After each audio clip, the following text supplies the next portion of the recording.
একটি ক্ষণিকের মুহূর্ত, একটি বেপরোয়া গতির গাড়ি, আরেকটি দুর্ঘটনা। রাস্তায় পড়ে থাকা দুটি নিথর দেহ। বিয়ানীবাজারের আবিরের মুহূর্তেই নিভে গেল তার জীবন প্রদীপ।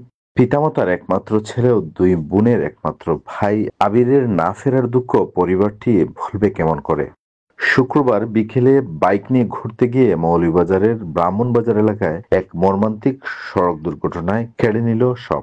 তার শূন্যতা শুধু পরিবারের ভেতরেই নয়, সমাজের প্রতিটি সচেতন মানুষের হৃদয়েও গভীর দাগ কেটেছে। সকালবেলায় যে আবির বাড়ির কবরস্থান পরিষ্কার করেছিল, বিকেলেই সে কি জানতো তার ঠিকানা হয়ে গেল নিজ হাতের পরিষ্কার করা সেই কবরস্থানে। আমারগুলো না করলো মনে না, আমিও চা খাইলাম না, গাড়ি চা খাইছি ওই হলে খাইতে আমি সকালে চা খাই। ও নিজেই গতকালকে নিজ গুরুস্থান খুব সুন্দরভাবে আরও কয়েকজনকে নিয়ে পরিষ্কার করেছে এবং ও নিজের পকেটে টাকা দিয়ে বাজার থেকে ওদেরকে খানি খাওয়াইছে। আসলে আমরা ভাবতেই কষ্ট হচ্ছে যে নিজের গুরুস্থান নিজে পরিষ্কার করছে, আর এই শুক্রবারে ওখানে মসজিদে নমাজ পড়ছে। নমাজ পড়ে ওর একটি জরুরি কাজে গিয়েছিল দুই বন্ধুকে নিয়ে, তো আল্লাহরই হুকুম হয়েছে এই রাস্তার মধ্যেই দুর্ঘটনা হয়েছে। কিংবা ৮ মাস ১০ দিন আগে ফেসবুকের রিলস ভিডিওতে বিয়ানীবাজার পৌর শহরে চালানো চলন্ত মোটরসাইকেল দিয়ে মৃত্যু নিয়ে তার স্ট্যাটাসে সে বলেছিল, চারিদিকে মৃত্যুর মিছিল, জানি না কখন কার ডাক পড়ে যায়, কখনো যদি হঠাৎ করে হারিয়ে যাই, ভুলে যেও আমার দেয়া আঘাত, ক্ষমা করে দিও আমায়। চারদিকে শুধু মৃত্যুর মিছিল, জানি না কখন কার ডাক পড়ে যায়, কখনো যদি হঠাৎ করে হারিয়ে যাই, ভুলে যেও আমার দেওয়া আঘাত, ক্ষমা করে দিও আমায়। সে কি জানতো এত তাড়াতাড়ি এগুলো তার স্মৃতি হয়ে যাবে। আবিরের এমন মৃত্যুতে পরিবার এলাকায় শোকের ছায়া নেমে এসেছে। তার লাস্ট দিয়ে আইসা সিলেট রাখি আমরা 5:30 সময় আমাদের উত্তর ছিল জামে মসজিদ আমরা আপনার সবাই থাকতা। মর্মান্তিক দুর্ঘটনায় নিহত আবিরের বাড়ি বিয়ানীবাজার পৌরসভার শ্রীধরা গ্রামে। সে ছিল ওই গ্রামের রফিকুদ্দিনের একমাত্র পুত্র। আবিরের মা বাবা ও দুই বোনকে খেয়ে দিবে সান্ত্বনা।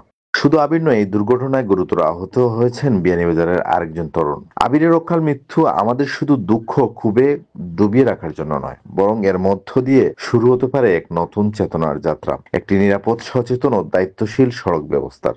সড়ক দুর্ঘটনা যেন আমাদের প্রতিদিনের খবরের অবিচ্ছেদ্য অংশ হয়ে উঠেছে। প্রাণহানি, আহত কিংবা আজীবন পঙ্গুত্ব, সবকিছুর পেছনে একটি সাধারণ কারণই অধিকাংশ সময় দেখা যায়: বেপরোয়া গতির গাড়ি চালানো, সচেতনতার অভাব ও নিরাপত্তা বিধির প্রতি উদাসীনতা।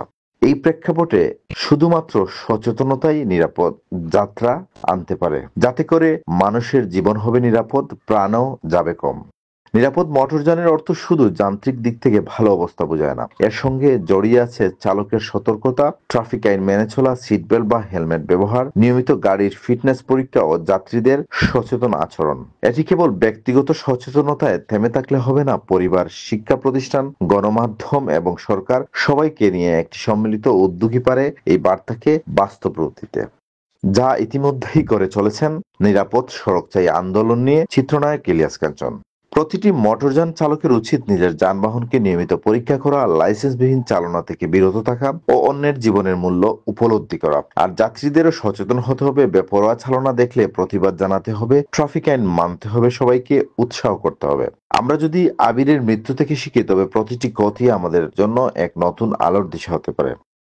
আসুন প্রতিনিয়ত আবিরের মতো তরুণদের মৃত্যু কমাতে শুধু চোখের জলে নয়, বরং কাজের মাধ্যমে আমরা স্মরণ করি। এই সমাজে আর কোনো মা যেন সন্তানকে দুর্ঘটনায় হারিয়ে না কাঁদেন, আর কোনো স্বপ্ন যেন সড়কে থেমে না যায়। এই হোক আমাদের অঙ্গীকার।